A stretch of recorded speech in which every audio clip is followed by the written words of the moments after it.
Hello guys, welcome back. Today we're here at Star Wars Galaxy of Heroes. Today we'll be going over how General Syndulla's lead is a better lead than GL Ahsoka's. With us first going over how General Syndulla's lead, which is New Republic General. At the start of the battle, expect the allies gain 50% max health, max protection, but the most important part here is the 150 speed, since this kills most of GL Ahsoka's counters and makes them far more complicated. But not only that, on their turn, Spectre allies can ignore taunt to target an enemy with Exile with Fracture, so that's always nice. And another very key part of this is Spectre allies gain offense equal to 50% of their defense. And then we have enemies of Exile and off balance to 20% less damage, so that since that's less damage, stuff like Malik Suck does 80% of what it would. Starkiller Star Destroyer would hit less harder, stuff like that. And enemy fracture is defeated, you remove all turn meter from all enemies, which can't be evaded or resisted. And whenever a Spectre ally deals multiple instances of damage on their turn, they inflict 6 stacks of damage over time, so it's nice extra damage. But she also gives them a mini savior, pretty much. When you drop to 30% health, you get 50% health and protection. And Zeb also gets this as well, but when they reach 1% health, they get damage immunity, take a bonus turn, and gain 100% offense on their next turn. If an enemy is defeated, they get saved, otherwise they die.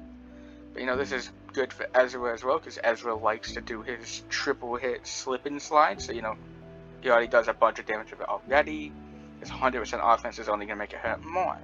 And as we just mentioned, with that defense, 50% of it being translated to offense, when we look at, what was it called again exactly? Perfect defense, that's right. If any Spectre gets perfect defense, that is essentially a 100% offense increase. Which, is going to work even more better with Ezra, because now he hits even harder. Fulcrum hits 100% harder with the 100% offense increase. And nicely enough, GL Ahsoka, with her Daughter of Mortar's unique, also does damage based on defense. So now she's doing it equal to 85% of her defense. So, extra defense, she hits, wouldn't say too much more, but a decent chunk more. And all this damage also goes up as well when we look at unauthorized mission. If they got perfect defense, we're Exile, so Ezra's going to get this straight up off the bat. They get 40% defense penetration, which paired with the offense is pretty nice.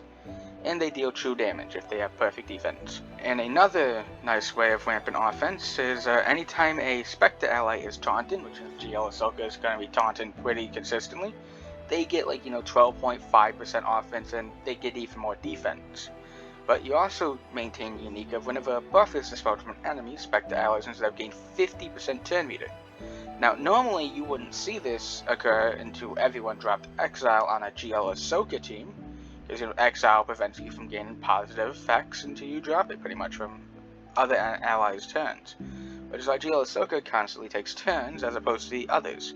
But now that they gain turn meter, pretty much the team can keep up, which makes it harder for other counters. This also is included if an enemy gains turn meter or have their turn meter manipulated. They get defense up and tenacity up, which is, extra offense, and, once pull and rank occurs, you get perfect defense up. And then, when perfect defense expires, you get these nice little buffs, Think Ezra as a support, she's also a support, so, speed up. Tank get 50% protection up, which, Ahsoka's harder to kill. And, Fulcrum would get critical damage up, which is nice. Now you come in with Territory Wars, you get all this nice stuff as well. And this isn't also the only offensive increases on the team, because Huyang, nicely enough, comes in with the Lightsaber Architect, which provides a whopping 55% offense to all Spectre allies. Not sure what CG was smoking when they did that. Essentially this team's going to hit like a truck as well, so you don't really need GL Ahsoka's Mastery ramping from our lead. And pretty much this should allow the team to prevent counters like Finn, because he doesn't pre-taunt. So General Syndulla comes in, fractures whoever she wants. Ezra does his slip and slide.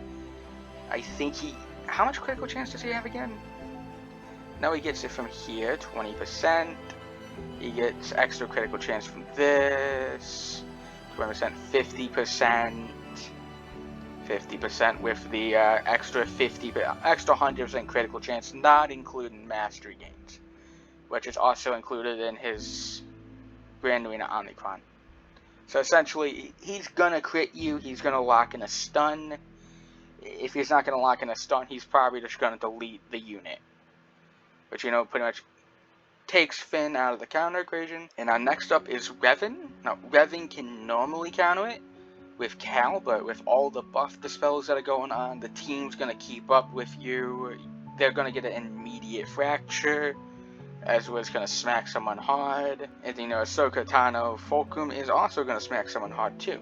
And then next up is Great Mothers. Great Mothers, they aren't the worst counter to her, like even when Ahsoka's normally the lead. Generally, you want them faster than the enemy team. And if they're not, the counter gets a bit complicated, but, you know, given the fact that the entire team is 150 speed faster, you're not going to outrun. If you don't give Bless to Morgan, she's going to get locked in, stunned, and fractured, or she's going to get fractured anyway. Locked and stunned isn't nice once the fracture drops. And then, you know, Ezra's gonna come with his whopping damage. Fulcrum's probably just gonna nuke out Morgan if she's still taunting, if Ahsoka hasn't taken the taunt off. And then they're free to go on whoever they feel, which generally would kill the counter.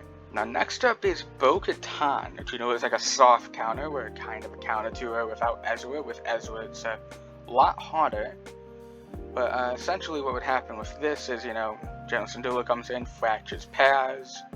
If you don't have Ezra immediately going after General Syndulla, you can try and get Resilient Defense off. And, you know, Ezra's going to be free to target whoever he wants. If it's Slip and Slide, lock in a stun. And if that stun's on Bo-Katan or Mando, you're going to face drastic problems. And assuming they survive the Slip and Slide anyway. I'm fairly certain Bo should. You know, next up is Maul.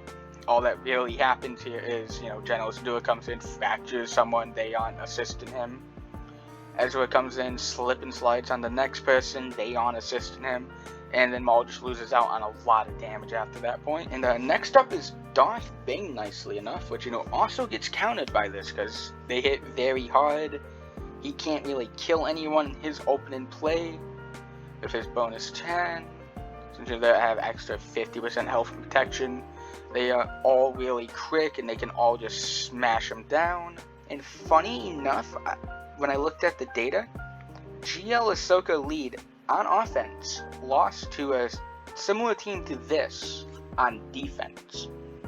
Which is pretty nice, because, you know, if you take this team on offense and you want a mirror match, this one General Syndulla lead, and you probably slap them harder than they did. And when I was looking at it, from the looks of it, the non-GL counters that seem to actually be consistent are going to wind up having to be Queen Amidala, which big ticket team, Searjinda with Malicos, similar to Queen Amidala, a big ticket team, and Baylan Skull, you know, is one of the newer legendaries and also a bigger ticket team, given that most of these are typically used on other GLs.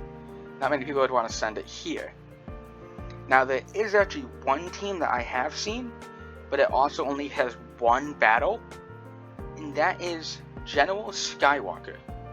Though when I looked at the data, General Skywalker against Ahsoka Tano variants, Fulcrum variants, has a drastically smaller chance of winning, like 0. But if you don't have Fulcrum here and have Padawan Sabine, gas chances go up by a decent chunk. Now, this isn't including Territory Wars, because, you know, in Territory Wars, you probably would want to sub out Ahsoka Tano Fulcrum for Sabine. But that is strictly because Sabine comes in with an additional 60 speed on her Omnicron for Spectres, extra 100% defense, which, you know, equates to 50% extra offense and an extra 100% offense to boost. You know, 150% offense paired with all the other offensive gains on the team make him hit like a nuke. And, you know, she gains extra offensive stuff. Whenever Ahsoka Tano uses special ability, she gets extra ult chars. Ezra Bridger comes in with more exile. And then whenever a Secretary loses exile, they gain 300% offense for 2 turns. Now, does this mean, yeah, Ezra's probably going to have over 500% offense, meaning that when he hits someone, he might just kill him. And that would be it for today, guys. Till next time.